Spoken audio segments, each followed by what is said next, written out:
chocolate na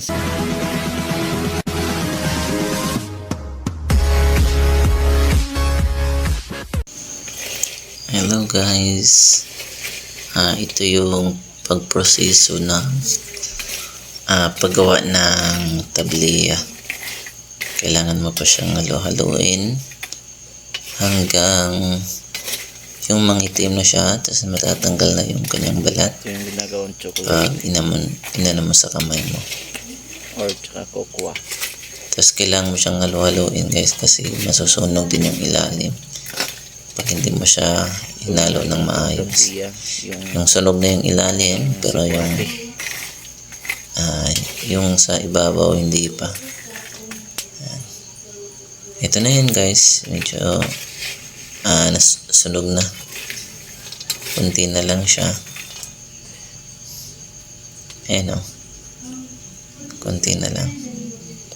Okay na. Pagkatapos ayun na guys, ayan na yung next step. Ayan, babalatan na yan, tapos ito na.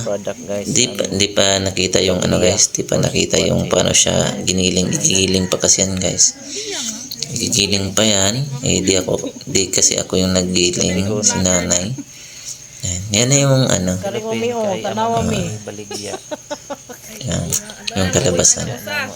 Ha? Ito na lamang punan ng usa. Ato na lamang sa 100. Ayan na, nilagay na namin sa plastic.